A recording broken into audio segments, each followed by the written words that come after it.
I've been tracking my expenses for almost 6 years as part of my weekly money routine. And I actually sat down this morning to go through my weekly routine and track my expenses. And I paused and was like, oh my gosh, I should actually record this week because I know that if you are watching this, you're probably curious how to track your expenses and what I actually do. So today I'm going to take you through my weekly money routine. I actually skipped my routine last week, so I'm going to be honest, sometimes I miss it. That's totally fine. So we have about 2 weeks of expenses to catch up on today, and I'm super excited to show you how I do it. There's a lot of personal finance jargon on the internet, but here at Break Your Budget, we cut through the crap and focus on getting the basics right.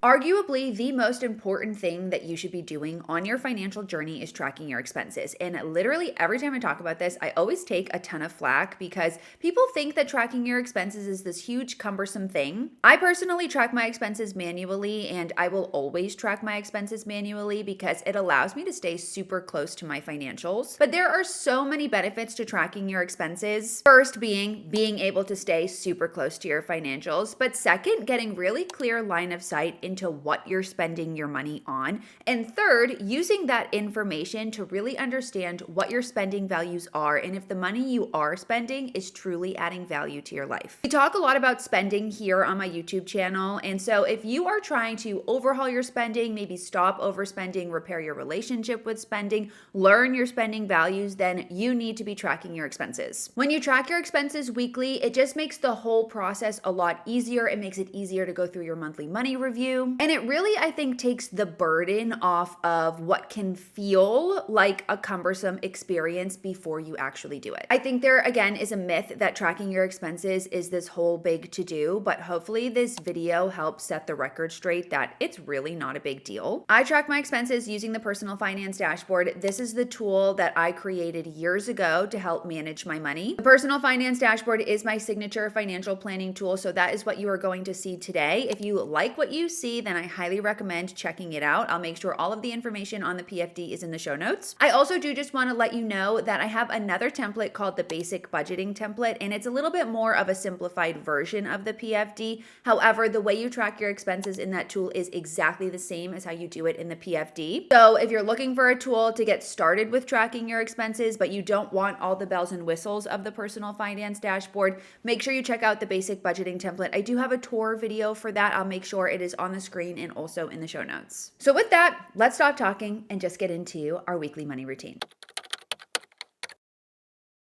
Okay, so we are here inside my Personal Finance Dashboard, and I have my credit card statement pulled up on the right over here. And we are basically going to go through and track all of these expenses, plus these ones up here that are processing on my screen. And basically, I'm just going to talk you through them.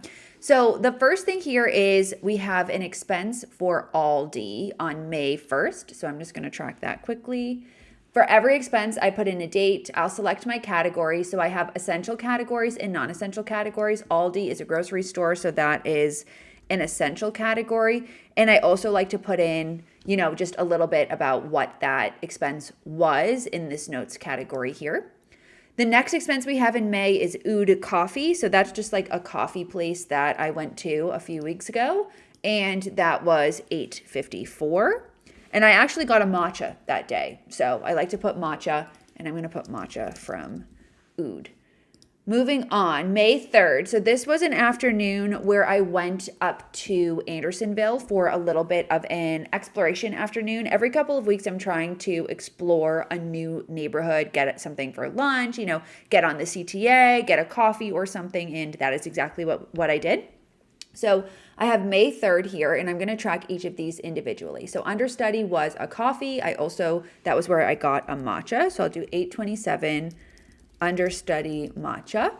Then we have Ventra. So that is the CTA. I took the train to and from, so go me. Next we have Aldi, $14.76. So I'm just going to put Aldi. Fia, that was a restaurant. So I'm going to go $19.94 Fia. And then Women and Children's First, that was a bookstore. I actually bought a book. I bought The Power of Now. And I'm going to put that in, Power of Now. So when I'm tracking my expenses to make things go a little bit faster for the day, I'll just plug in all of the expenses in the notes, and then I'll go back and I'll copy the dates down really quickly, and then I'll go back here and pick all of the categories. So CTA, I put in transportation. Aldi is an essential, it goes into grocery. FIA is restaurants going out, and book Power of Now. Honestly, that probably can just go into miscellaneous, which I try to avoid, but books is one of those expenses that I don't really buy many of them because I use my Kindle and I have Kindle Unlimited. So this is actually, one of those expenses or a rule I have where I don't really like to buy books, so it doesn't have a category in my budget. So it's just going into miscellaneous. Moving on, May 4th, we have another Aldi. Clearly, I am a frequent flyer at Aldi. It is one of my favorite grocery stores. It's just so much less expensive, and I do go kind of frequently. Now we have May 6th, another Aldi. I'm working on going less, but it just is what it is. This was my weekly shop. So I did $28.53 at Aldi, and then I did $36.19 at Jewel. Jewel is also a grocery store, and that was also on May 6th. Next, May 7th. Oh, this is just my CVS. I am a CVS Extra Care member, so it's $5 a month. And basically from that $5, you get a $10 coupon and extra discounts at CVS, and they accumulate. So, I probably go to CVS once a month to pick up random stuff like shampoo or makeup concealer or, some random skincare thing or something. And usually have the $10 coupon off and then some sort of other deal. So since it's only $5, I have no issue paying for that because I think the discounts are, worth it. Moving on, May 8th, I took a tennis lesson. I actually paid for tennis via Venmo. So that's not here, but I'm going to plug the tennis lesson in. It was a private tennis lesson. And I took the CTA to get up to the tennis courts. So that is where that $5 is there. I'm going to put transportation. Moving on, we have my expenses from this past weekend. There's actually kind of a lot of them. May 8th, I got a Diet Coke after my tennis lesson. I mean, I don't really need to track something that's just $1, but since we're here and I'm doing this on video, I will plug it in. May 9th, okay, tennis on the lake. I did sign up for some tennis lessons for when I get back from Japan. So this is actually an advance expense that I ultimately did not plan for, but that's fine because it is, important to me to have tennis lessons on the calendar. So I'm excited about that. And I know that's going to give me a little bit of an overage on my budget, which is totally fine. That's why we do this. May 9th, the next one, I have, big surprise, Aldi, because clearly I go there literally every day. Aldi. May 10th, this was yesterday, I went back to Oud. The coffee there is pretty good. However, I don't think I'm going to go back again because I liked it, didn't love it. I got the matcha and I've tried the coffee. I've also tried, they have the Dubai chocolate. It's very expensive. I have tried that. So I've tried everything there. I've liked it, but I haven't loved any of it. So, food for thought. Next, we have Chicago Health Foods. Oh, I got a sandwich yesterday. Chicago Health Foods sandwich. They have a black bean burger. If you're vegetarian and you live in Chicago and you are in the Gold Coast, they have a black bean burger and it's so good and it's really inexpensive. I think the actual sandwich is $10. I went to this after I went to a Pilates class because I had shopped around. I was feeling a little bit lightheaded and I just needed something to eat. I got the sandwich and then I also got a protein shake. And the protein shake was kind of expensive. It was one of those ones in the fridge, but I just needed something. So that was a little bit of an unplanned, but it's not a big deal because it was only $20. Next, Zara. Oh, okay. So I don't normally shop at Zara. I actually am very good about not shopping in there. However, I made an exception, because I was popping around Michigan Ave yesterday with one of my friends. We went on a walk in the morning and we popped into Zara and they had so many jean shorts. And jean shorts is a wardrobe gap of mine. I only have one pair of jean shorts and they're from J. Crew and they're white. They had so many jean shorts and a lot of their jean shorts that they had out were actually of inappropriate length. And so I found a few pairs that I actually liked and I tried them on and I chose one pair because I don't need 5 jean shorts. I really only need like a white one and a blue denim one. And this is also especially helpful for my trip to Japan because it's hot there. I needed some shorts. So I ended up purchasing a pair of jean shorts. I'm really excited about them because they're not too long, but they're like long enough. They don't have any frays and they're the perfect shade of denim. They were $50. And then the other thing about Zara, they have amazing tank tops and they all have nice collars and like structure to them. So I picked up a tank top that was like $15. There was a little bit of tax on that. Super excited about both of those. And that basically was my spending, my shopping spending for the month. I had a $100 budget pre-Japan. So both of those things are clothes I'll be taking with me to Japan. Very excited about them. Like I said, I don't normally shop at Zara, but I will say sometimes their denim, like their jeans, their shorts, like there is an occasional hit going on in there where they have great denim that is very inexpensive. It's just the pricing, or not the pricing, the sizing is so weird where you never know, like you can't order it online. You have to just go into the store. So anyways, a Zara win, a rare Zara win.